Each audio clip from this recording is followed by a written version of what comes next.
Five of Wands energy is giving me this type of message that there's a battle inside someone here. Battle inside yourself or maybe a battle inside someone's you're dealing with, no? It's like meron dito na parang pinaglalabanan, no? Itong energy na ito deep down sa kanyang sarili or sa kanya ritong loob-loob, no? Alamin natin kung ano yan.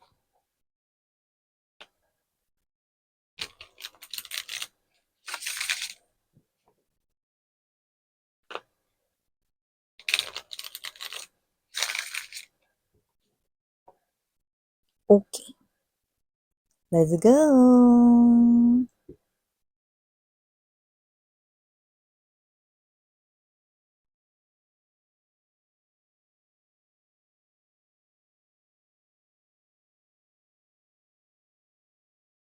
Hmm.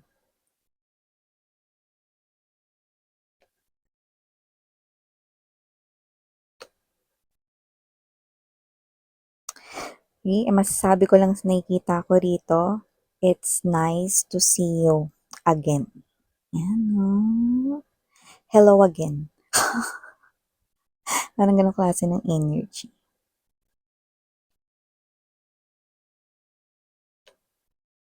Oh. Three of Swords, Nine of Wands, right at the center of this reading, and this is coming in very strong. Five of Cups. And I do sense that this is the energy here of someone you're dealing with. Okay, so just take only what resonates. I'm gonna explain this to you furthermore. Dahil later. So, tapusin muna natin ang ating paglay ng energy sa ating table before we start. Dig in more. Yes, see?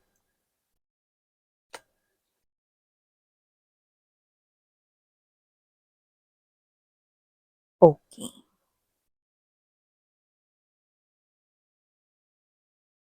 Ganun talaga mga babes, no? May mga bagay tayo na nakikita ng mas malinaw, no? Okay? Kapag ito ay nangyari na or tapos na, no? Okay. So, hi and hello there new viewers. My name is Yan. Welcome po dito. Sa mga returning na mga tambayers na wala talagang kasawa-sawa, maraming salamat sa inyong patuloy at walang hanggang suporta and love for me. I also love you guys. And kung hindi niyo pa knows, meron pa po tayong other channel. Link is down below sa ating description box. So if interested na tumambay dyan, then pwede kayong tumambay. Basta piliin nyo lang yung mga mensaheng nag-resonate sa inyo and just leave the rest behind kasi baka pare naman yun sa ating other viewers out there. At wala tayong gender dito, tandaan nyo yan. Babae, lalaki, LGBT, everybody welcome. Pwede nyo pong iswitch yung mga roles kung gusto ninyo dahil isa itong general reading. Possible talaga magkapalit-palit ang mga energies. And lahat kayo ay meron kayong free will na free niyong gamitin anytime, anywhere. Malaya kayong gamitin ang free will ninyo. So, yun nga mga babes, no, wala rin tayong time period. Kaya naman sa iba, posibleng nangyari na ito. Sa iba naman, nangyayari na ngayon. Pero marami-rami yung dehins pa or hindi pa ito nangyayari. This is a prediction right here, no? In the future for you guys. But the future right here is very near. Possible na ito ay mangyari, no, sa unang quarter ng year 2025 for a lot of energies right here na nahagip natin. So, ano nga bang meron diyan, Miss Yan? We have here the Four of Wands energy. Chariot here, I do see that this is your energy coming up right here. And there's that Knight of Swords energy. So, I do pick up na meron dito magkikita kayong muli. You know?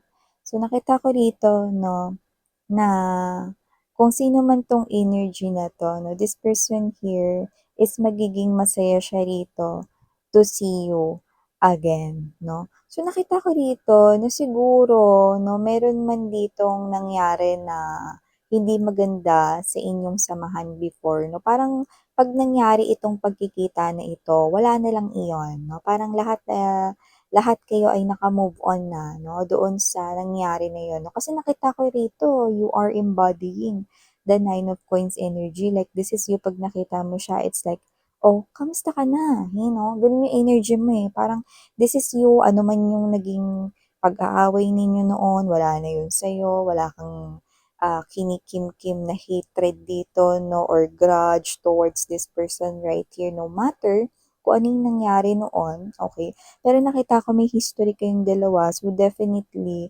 this person right here strongly coming up as your ex person, Paano mo naman nasabi miss 'yan? Kasi nakita ko rito na 'pag nagkita kayong muli, 'di ba lagi ko sinasabi sa inyo, there's no such thing as, coincident lang, nagkataon lang in Tagalog 'no, walang gano'n because everything is being orchestrated by the universe 'no. What does that mean?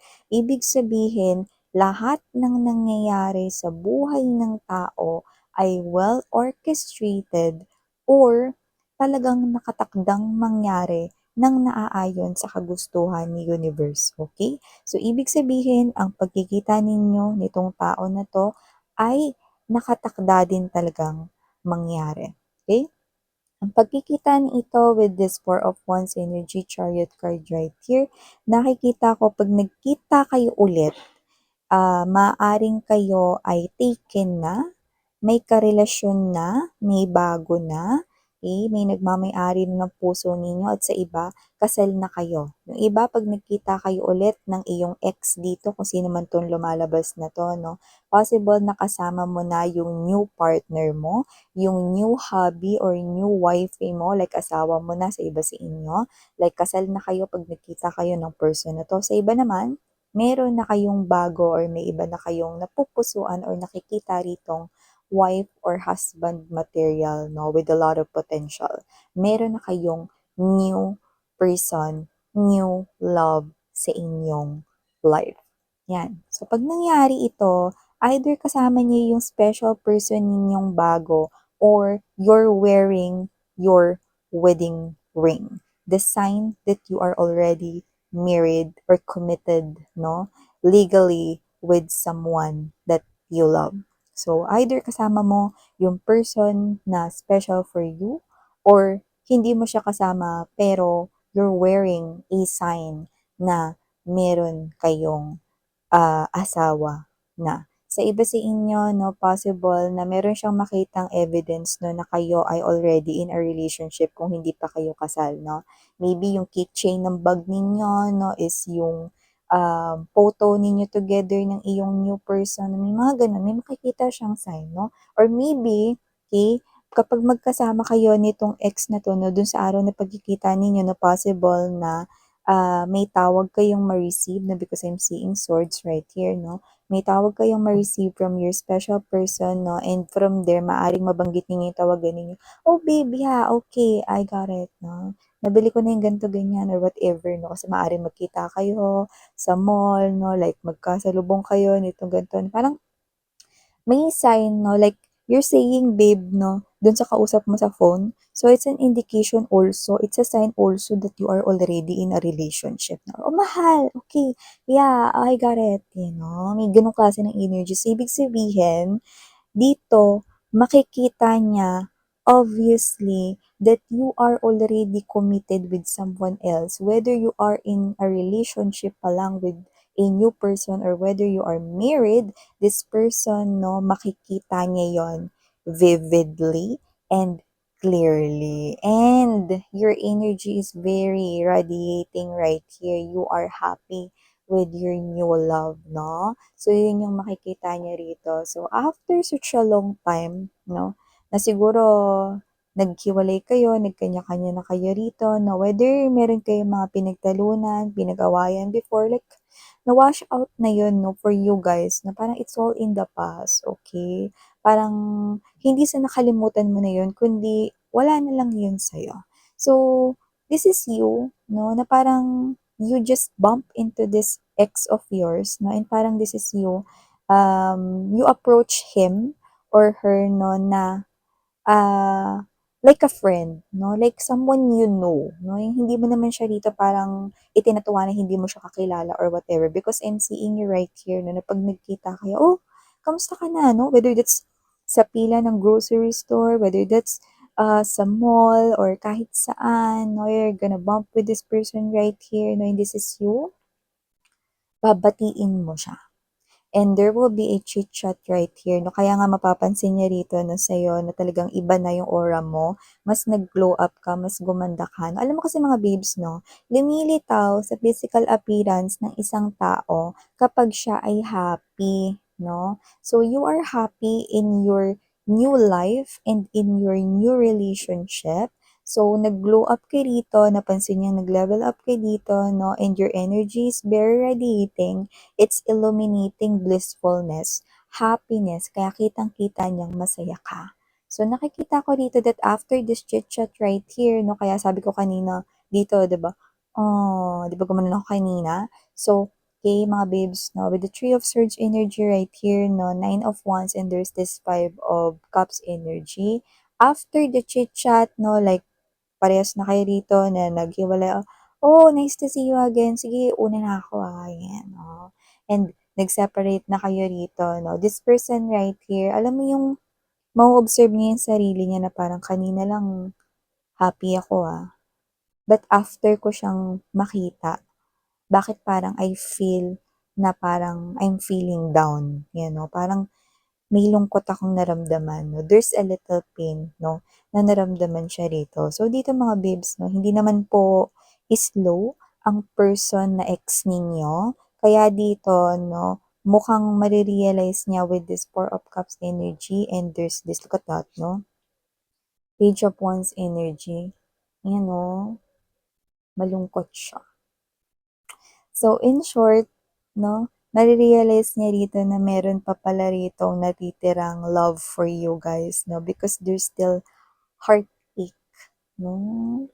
So, ibig sabihin after such a long time, 'no, hindi lang siguro nahalungkat pero after seeing you once again, okay, dun niya na-realize na may pain pa pala. Bakit?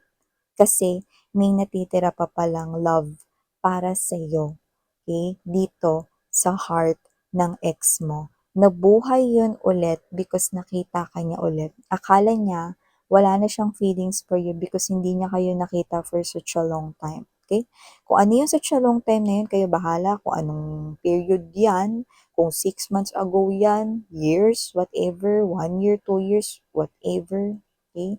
Just take how this resonates, no? Pero after this chit-chat right here, he or she will realize, no, na parang ang lungkot ko naman. Kanina happy lang ako.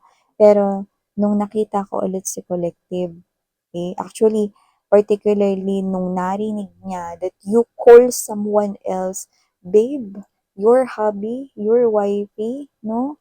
That is that specific reason bakit siya feeling down. It is because he or she realizes na meron pa pala siyang remaining feelings, 'no. Kagaya ng binanggit ko kanina, hindi natin nare-realize yung mga sitwasyon, okay, kapag hindi pa natin ito napagdaanan.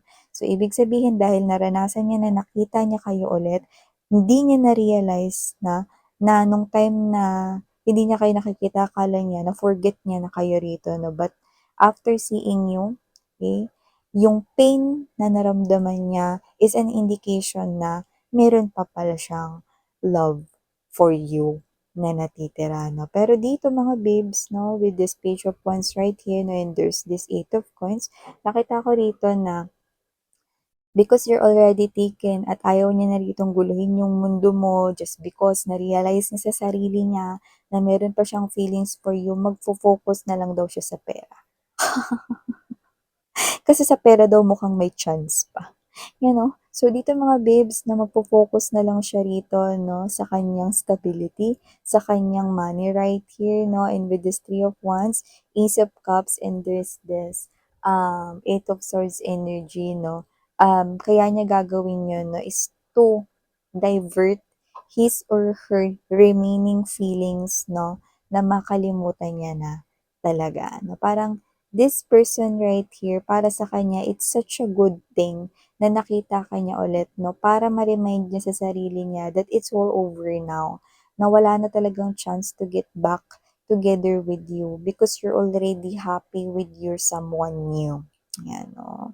So, sabi ko nga sa inyo hindi siya dito para manggulo, actually late pa nga niya itong na-realize 'no, na may natitira pa pala siyang love for you. Pero itong person na 'to 'no, nakikita ko rito na ibubuhos niya na lamang yung kanyang atensyon dito 'no, sa, Eight of Coins energy. And yeah, this might be coming in as such, sarcastic or ironic 'no, pero para sa kanya sana hindi niya na kayo ulit makita. Bakit kamo? Kasi mga babes nung nakita niya kayo na-realize niyang mahal niya kayo, eh, 'no.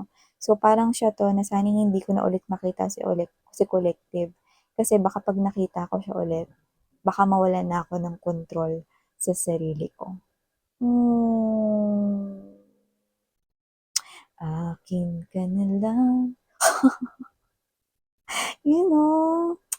Ay ko, gano'n talaga minsan late realizations mga babes 'no, ang human beings 'no, pero yeah, this is something here 'no na, sa tingin ko kaya kayo pinagtagpo ulit ni universe dito 'no, for this person to realize 'no. Yeah, puwede rin 'no na nasayang niya kayo rito, tingnan mo na happy siya with someone new 'no, pero tingin ko yun na rin yung parang closure na hinihintay niya para maka-move on na rin siya sa'yo. So, thank you so much and again, Amen. Sarang heal, love, and light. Annyeong.